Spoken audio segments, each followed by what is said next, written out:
திறனை ஊக்குவிப்பதற்காக நிறுவனங்களுக்கு சொந்தமான தேயிலை காணிகளின் ஒரு பகுதியை தொழிலாளர்களுக்கு வழங்குவதாக பெருந்தோட்ட கைத்தொழில் அமைச்சர் மஹிந்த சமரசிங்க தெரிவிக்கின்றார்.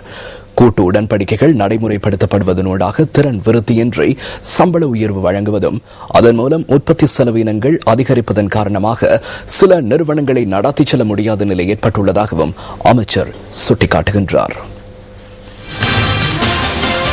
ஊவா மாகாணத்தில் வறட்சியினால் பாதிக்கப்பட்ட சிறு தேயிலை தோட்ட உரிமையாளர்கள் சிலருக்கு நிவாரணங்களை வழங்குவதற்காக இந்த நிகழ்வு ஏற்பாடு செய்யப்பட்டிருந்தது.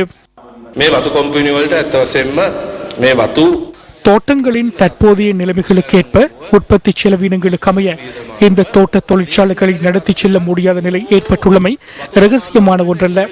அதனால் நான் யோசனை ஒன்றை முன்வைத்துள்ளேன். சில தோட்டங்களில் தொழிலாளர்களுக்கென ஓரிரு ஹெக்டேர்களை ஒதுக்கி சிறு தேயிலை தோட்ட உரிமையாளர்களுக்கு வழங்குகின்ற நிவாரணங்களை அவர்களுக்கு வழங்க எண்ணியுள்ளேன். உற்பத்தி செலவை குறைத்து திறன் விருத்தியை ஏற்படுத்துகின்ற திட்டம் ஒன்றை உருவாக்குவதற்காக நான் இந்த யோசனையை முன்வைத்துள்ளேன். தொழிற்சாலைகளை கண்காணித்து அதனை நடைமுறைப்படுத்துவதே தோட்ட தொழிற்சாலைகளின் கடமையாக அமையும். நாம் உடன்படிக்கை ஒன்றை கைச்சாத்திட உள்ளோம். அவர்களின் உற்பத்திகளை தோட்ட தொழிற்சாலைகளுக்கு வழங்க வேண்டும் என உடன்படிக்கை ஒன்று கைச்சாத்திடப்பட வேண்டும். அவ்வாறாயின் தொழிற்சாலைகளில் சேவையாற்றுகின்றவர்கள் தொழிலை இழக்க தேவையில்லை.